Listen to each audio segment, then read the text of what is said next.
वचनबद्ध हैं। भगवान कहते हैं कि जो मुझको अपना जीवन का मालिक बना देता है और मेरा दास बन करके रहता है, मैं उसका भरण पोषण करता हूँ। कैसे करता हूँ? कहते अनन्या चिंतयन्तो माम् ये जना पर्युपासते तेषां नित्याभियुक्तानां योगक्षेमं महाम्यहम्। मैं जन्म से लेकर मृत्यु पर्यंत उसका पूरा योग और क्षेम का निर्वहन करूंगा। कैसे करूंगा? किसका करूंगा? तो कहते अनन्यास ना अन्यः इति अनन्यः, जिसके जीवन में मेरे सिवा कोई अन्य ना हो। कि भैया ये भी हमारे दाता हैं और वो भी हमारे दाता हैं। प्यारे, एक मालिक हो घर में तो घर सुचारू रूप से चले, और घर भर मालिक हो तो घर फिरे सीते राम के भरोसे है। इसी प्रकार अपने जीवन का मालिक बनाइए तो भगवान को, और उनकी शरण में रह करके आप जब भजन करेंगे, जब घर का काम करेंगे, गाय खिलाइए, भैंस खिलाइए, खेत जोतिए, उससे मतलब नहीं है। लेकिन विचार इतना हो कि ये भगवान का कार्य कर रहे हैं। मेरे बच्चे अपने नहीं, भगवान का प्रसाद स्वरूप है, उन्हीं का दिया सब कुछ है। यह जब अनन्यता हमारे हृदय में आ जाए तो गृहस्थ जीवन भी भक्ति में जीवन हो जाए। बोली राधे राधे। आपको जंगल जाने की आवश्यकता नहीं है। आप अपने घर पर रह करके परमात्मा का भजन करिए, और अपने घर के बाल बच्चों को, स्त्री पुत्र को, सबको लाइए, सबको सिखाइए। कल आपने सुना कि जब ऋषि महात्मा आए तो अकेले नहीं आए, और जितने ऋषि हुए कोई ऐसा बताइए जो विवाह न किया। कोई ऐसे महात्मा आप जानते हैं जिनको विवाह नहीं किए? अत्रि वसिष्ठस्य चौंगस्य गौतमो मेरात त्रिदेव बलदेवरात। सभी ऋषि महात्मा हैं, और आते कहते हैं स्वस्त्री भी अपने स्त्रियों के साथ, सपुत्र शिष्यई अपने पुत्रों के साथ, अपने शिष्यों के साथ भगवान की कथा सुनने आते हैं। अच्छा, अब एक समस्या आती है, आज के बच्चे भैया भगवान का पूजन भजन करने में मन नहीं लगता। कहते हैं गुरुजी हमारे बच्चे भगवान का पूजन नहीं करना चाहते। नियम बना लीजिए, आप घर में चॉकलेट लाइए, टॉफी लाइए, कुरकुरे लाइए, चिप्स लाइए, और बच्चों को समझाइए कि बच्चा ऐसा है, जब सुबह आरती में आओगे, हनुमान चालीसा गाओगे, तभी ये मिलेगा। बोली राधे राधे। बच्चा जरूर आएगा आपके साथ, उस चिप्स के लालच में आरती गाएगा, भजन गाएगा, और धीरे धीरे जब परिपक्व होगा तो उसकी श्रद्धा उससे बढ़ जाएगी, और श्रद्धा जब बढ़ जाएगी तब फिर आपको हाथ पकड़ के बताना नहीं पड़ेगा, स्वयं करने लगेगा। और कहते हैं कि बल बुद्धि विद्या देहु मोहि हरहु कलेश विकार, और श्री गुरु चरण सरोज रज निज मन मुकुर सुधार। हनुमान चालीसा पढ़ने से क्या होगा? तो कहते हैं कि बल मिलेगी, बुद्धि मिलेगा, विद्या मिलेगा, और क्या होगा? कहते हमारे जीवन के सारे क्लेश दूर हो जाएंगे। लेकिन देखिए ग्रंथ की महिमा है, जिस ग्रंथ का आप पाठ करेंगे उस ग्रंथ में उस ग्रंथ की महिमा होती है। तो हनुमान चालीसा की महिमा है, और देवता चित्त न धरई हनुमत से और देवता चित्त न धरई हनुमत से सर्व सुख करहि। और देवता जो सतबार कर कोई छूटहि बंदे महासुख हो जो सतवारे पाठ कर जोई छूटहि बंदे महासुख हो। प्यारे जो 100 बार इस चालीसा का पाठ करेगा भव बंधन से मुक्त हो जाएगा। तो जब आप भगवान का कोई भी पूजा करेंगे तो उससे लाभ होगा। कौन कौन लाभ होगा? जो सभी संसार को चाहिए। कौन व्यक्ति चाहता है कि हमको बल ना मिले, बुद्धि ना मिले, विद्या ना मिले? और धर्म से जोड़ने का सबसे बड़ा लाभ तो यह है कि अगर आपका बालक आपकी स्त्री धर्म से, शास्त्र से, कथा से जुड़ गया तो आपका तो लाभ ही लाभ है। परमात्मा तो बाद में मिलेंगे, पहले यह जीवन सुखमय हो जाएगा। और कैसे सुखमय होगा? क्योंकि जिस कथा को सुनेंगे, जिसका आचरण करेंगे, मन वैसे ही रहेगा। तो हमारे राम की कथा सुनेंगे, हमारे कृष्ण की कथा सुनेंगे तो राम करते क्या है? अरे प्रातः काल उठी के रघुनाथा, प्रातः काल उठी के रघुनाथा, मात पिता गुरे नाम माता। प्रातः काल उठी के रघुनाथा, मात पिता गुरु नाम माता। प्रभु श्री राम जगत पिता जगदहार जब अवतार लेते हैं प्यारे, तो लोगों को दिखाने के लिए कि जीवन कैसे जिया जाए। प्रातः काल भोर में उठते हैं। आजकल तो प्रचलन ही बदल गया। जब से यह मोबाइल फोन कंप्यूटर का जो आ गया, तब से तो भैया रात में 2 बजे सोते हैं और सुबह 10 बजे उठते हैं। और शास्त्रों में कहा गया प्रातः काले या निद्रा सा पुण्यक्षय कारण। सुबेरे की निद्रा जो है पुण्य का क्षय कर देती है, पुण्य का नाश कर देती है।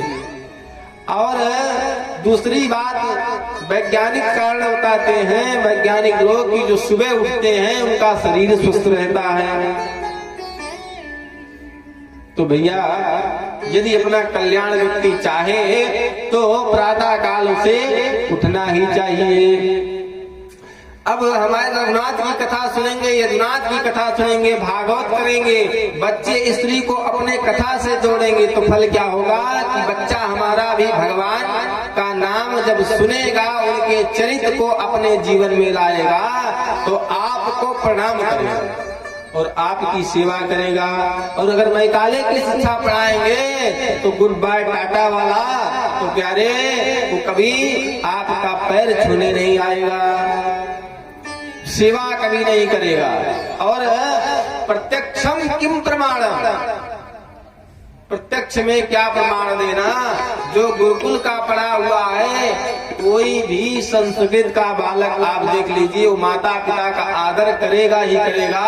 और कोई भी इंग्लिश पढ़ा हुआ बच्चा विदेश में जाकर के नौकरी करेगा, कभी माता पिता की सेवा नहीं करेगा तब यदि आपने उसको कुछ संस्कार धर्म से जोड़ा होगा, शास्त्र से जोड़ा होगा, उसकी शिक्षा मिली होगी, तब शायद उसके अंदर थोड़ी सी सज्जनता हो तो शायद प्रणाम करे।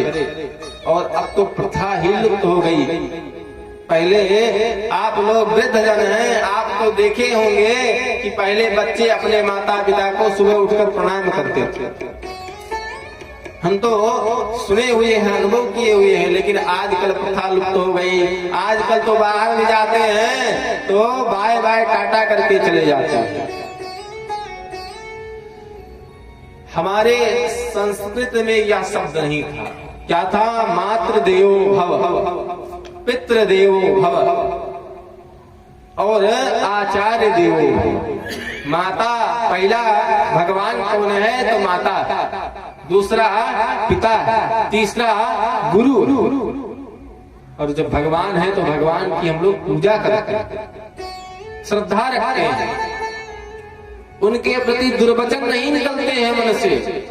लेकिन जब भगवान ही नहीं तो फिर क्या श्रद्धा। तो शास्त्रों में कहा गया अभिवादन शीलस्या नित्य वृद्धोपसेविने चत्वारि तस्य वर्धन्ते आयुर्विद्या यशो बलम्। अगर चारों चीज की कामना है तो अपने से वृद्ध जनों की सेवा करिए और उनका अभिवादन करिए, उनको प्रणाम करिए। लेकिन प्रणाम की प्रक्रिया वैज्ञानिक प्रक्रिया थी हमारे यहाँ। शास्त्र में जो कुछ भी बताया गया वो विज्ञान के इतर कुछ था ही नहीं। हमारे इस हाथ में एक चक्र होता है, जिस चक्र से शक्तिपात होता है। जो कोई व्यक्ति साधना सिद्ध किया हो अपने इस हाथों से अग्नि जला सकता है, इतनी शक्ति होती है। हाथ के चक्र से जो है शक्ति निकलती थी। और हम जब हमारे सर पर कोई अपना हाथ रखता था तो हमारे उस इसमें ब्रह्म चक्र है, आज्ञा चक्र, उससे प्रवेश कर जाती थी। तब हमारा शरीर भी स्वस्थ होता था, हमको बल बुद्धि यश विद्या मिलती थी। और हम अपने मस्तक को चरण पर रखते थे। और चरण की इतनी महिमा है कि श्री गुरु नख पद मणिगण ज्योति सुमिरत होती। श्री गुरु पद नख मणिगण ज्योति सुमिरत कहते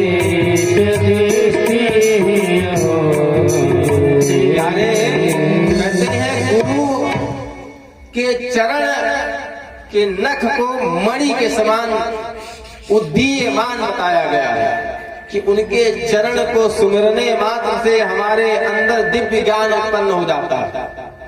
चरण रज की ही महिमा है। जो चरण दाहिने पैर का अंगूठा है, उस अंगूठे की धूली जब मस्तक पर लगेगी तब वो चरण का रज लगेगा।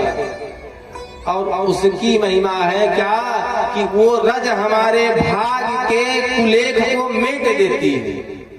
जो हमारे मस्तक में कुछ दुर्भाग्य होगा वह चरण का रज उसको मिटा देता है, इतनी शक्ति होती है। लेकिन प्यारे हम भूल गए। अब प्रणाम करने की क्या विधा है? कहते हैं कि अब तो एक हाथ से प्रणाम करेंगे तो पैर नहीं छुएंगे, घुटना छुएंगे।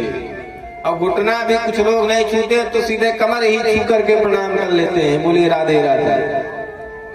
और कहते हैं, किसी ने कहा, सज्जन का भाव है कि अब कहते हैं प्रणाम करके कि महाराज अब बहुत दुखी हैं हम आपसे, प्रणाम कर रहे हैं आपका घुटना। इन घुटना से जब यहीं से आपका घुटना टूटेगा तो हमारे कलेजे में ठंडक आएगी। अब मस्तक पे नहीं लगाते, चरण रजे नहीं तो मस्तक पे लगाए क्या? घुटना छुए और हृदय में लगा लिया। कहते एक हस्त प्रणामेना रौरवम नरकम व्रजेत। एक हाथ से प्रणाम करने से नरक प्राप्ति होती। अगर एक हाथ से प्रणाम करना हो तो दूसरी विधा है। आप एक हाथ मत लगाइए, दोनों हाथ ऐसे जोड़िए और कहिए महाराज प्रणाम। एक तो आप मस्तक सर पर रखिए, प्रणाम करिए, और दूसरा दोनों हाथ लगा करके चरण में प्रणाम करिए। और नहीं कर पाते हैं तो तीसरा ऐसे हाथ जोड़ करके अभिवादन कर लीजिए, प्रणाम कर लीजिए। लेकिन प्यारे प्रणाम की विधा भी समाप्त होती जा रही है। अब तो संसार में हम लोग भी सुखी नहीं रहे। सबसे बड़ा दुख तो यही है कि हमारा बेटा है कहना नहीं सुनता, हमारी पुत्री है हमारे बस में नहीं है, हमारी पत्नी है हमारी बस में नहीं। कैसे रहेगी? कभी आपने कहा कि रामचरितमानस का पाठ करिए? अब तो रामचरितमानस प्यारे रखा जाता है घर में पूजा करने के लिए। रामचरितमानस का हम लोग पूजा करते हैं, भागवत और गीता का पूजा करते हैं, उसकी कथा पढ़ते सुनते नहीं है।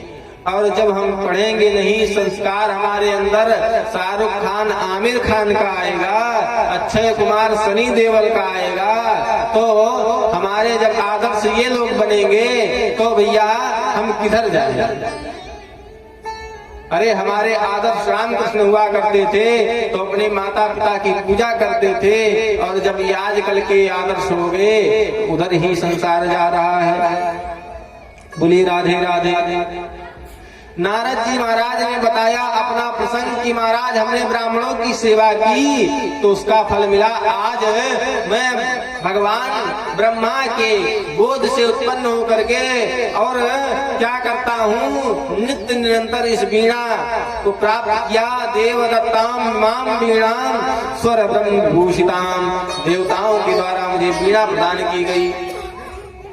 और इस वीणा को जब मैं देखता हूँ तो इससे अपने आप स्वर उत्पन्न हो जाते हैं और मैं भगवान का गायन करने लगता हूँ। श्रीमन्नारायण नारायण नारायण, श्रीमन्नारायण नारायण।